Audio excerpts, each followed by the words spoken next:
എല്ലാവർക്കും auto tech ടീമിൻ്റെ പുതിയൊരു വീഡിയോയിലേക്ക് സ്വാഗതം. നമ്മൾ നേരത്തെയുള്ള വീഡിയോയിലൂടെ നമ്മൾ ക്ലാരിയോൻ്റെ സോഫ്റ്റ്വെയർ അപ്ഡേറ്റ് ചെയ്യുന്ന പ്രൊസീജിയർ എങ്ങനെയാണെന്നുള്ളത് നമ്മൾ ഷെയർ ചെയ്തിരുന്നു. അതുപോലെ സോഫ്റ്റ്വെയർ ഡൗൺലോഡ് ചെയ്യുന്ന പ്രൊസീജിയർ നമ്മൾ ഷെയർ ചെയ്തിരുന്നു.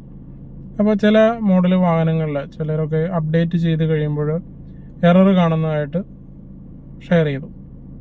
അപ്പോൾ എറർ വരുന്നതെന്ന് വെച്ചാൽ അതിൻ്റെ സോഫ്റ്റ്വെയർ അപ്ഡേഷൻ ഫെയിൽ ആവുകയാണ്. അപ്പോൾ അങ്ങനെ കണ്ട ഒരു സോഫ്റ്റ്വെയർ ഫെയിലായ ഒരു വീഡിയോ ആണ് നമ്മൾ ഇന്ന് നിങ്ങളെ പരിചയപ്പെടുത്തുന്നത്. അപ്പോൾ അതിന് എന്താണ് സൊല്യൂഷൻ ഉള്ളത് എന്നും കൂടി നമ്മൾ ഈ വീഡിയോയിലൂടെ പരിചയപ്പെടുത്തുന്നുണ്ട്. അപ്പോൾ നമുക്ക് വീഡിയോയിലേക്ക് പോകാം.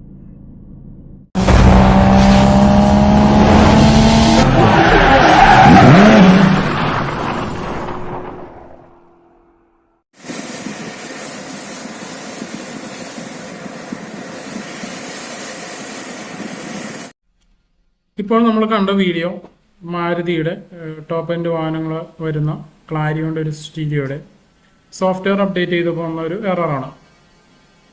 നമുക്ക് പുതിയ വാഹനങ്ങളിലൊക്കെ ഇപ്പോൾ കസ്റ്റമേഴ്സിന് ഡയറക്റ്റ് സൈറ്റിൽ നിന്നും സോഫ്റ്റ്വെയർ ഡൗൺലോഡ് ചെയ്ത് വാഹനത്തിൻ്റെ ഇൻഫോർടൈൻമെൻറ്റ് സിസ്റ്റം അപ്ഡേറ്റ് ചെയ്യാനുള്ള ഒരു ഓപ്ഷൻ നമുക്ക് കൊടുത്തിട്ടുണ്ട് മാരുതി.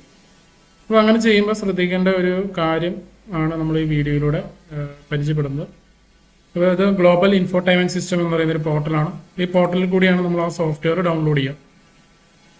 അപ്പോൾ അത് ഈ ഒരു പോർട്ടൽ എടുത്തു കഴിഞ്ഞാൽ ഇതിൻ്റെ സോഫ്റ്റ്വെയർ അപ്ഡേറ്റ് എന്ന് പറഞ്ഞാൽ ഈ ഒരു ഐക്കണിൽ ക്ലിക്ക് ചെയ്യുക.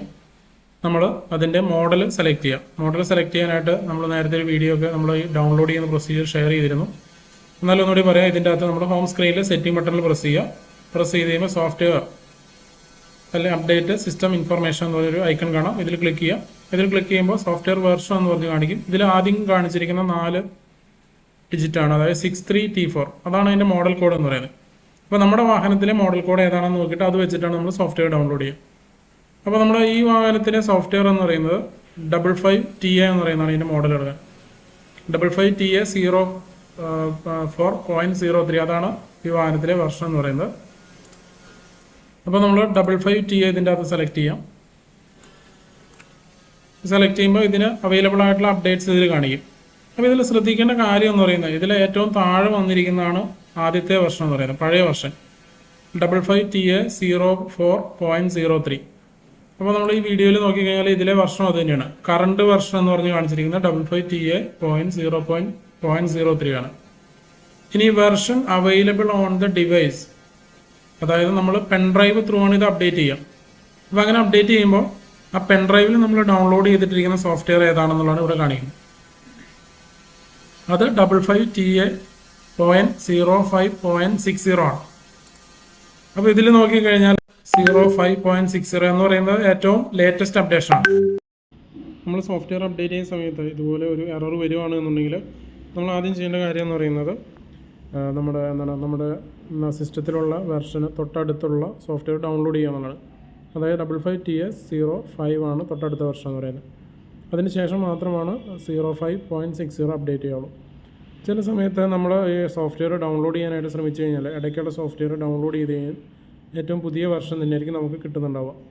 അപ്പോൾ അങ്ങനെയുള്ളൊരു സമയത്ത് നമ്മൾ തീർച്ചയായിട്ടും ക്ലാരിയോൻ്റെ സപ്പോർട്ട് തരണം. ക്ലാരിയോൻ്റെ കയ്യിൽ അവർ ഡയറക്റ്റ് ലിങ്ക് അയച്ചു തന്നിട്ട് നമുക്ക് ആ ഒരു സോഫ്റ്റ്വെയർ ഡൗൺലോഡ് ചെയ്യാനായിട്ട് പറ്റും. അപ്പോൾ നമ്മുടെ മോഡൽ ഏതാണെന്ന് പറഞ്ഞു കൊടുത്താൽ അവർ സോഫ്റ്റ്വെയർ നമുക്ക് തരും. അപ്പോൾ നമുക്ക് ഡയറക്റ്റ് പറ്റുന്നില്ല എന്നുണ്ടെങ്കിൽ നമ്മൾ മാരുതിയുടെ ഡീലർഷിപ്പുമായിട്ട് ബന്ധപ്പെട്ട് കഴിഞ്ഞാൽ അവർ ആ ഒരു സഹായം നിങ്ങൾക്ക് ചെയ്തു തരും. അപ്പോൾ അങ്ങനെയാണ് നമ്മൾ ഈ ഒരു ഇഷ്യൂവിന് നമുക്ക് സൊല്യൂഷൻ ഉണ്ടാക്കാനായിട്ട് പറ്റുള്ളൂ. ഓക്കെ, എല്ലാവർക്കും ഈ വീഡിയോ ഇഷ്ടമായി എന്ന് വിചാരിക്കുന്നു. വീഡിയോ ഇഷ്ടമായെങ്കിൽ ലൈക്ക് ചെയ്യുക, ഷെയർ ചെയ്യുക, കമൻറ്റ് ചെയ്യുക, സബ്സ്ക്രൈബ് ചെയ്യുക. പുതിയൊരു വീഡിയോ ആയിട്ട് വരുന്നവരെ എല്ലാവർക്കും ഗുഡ് ബൈ.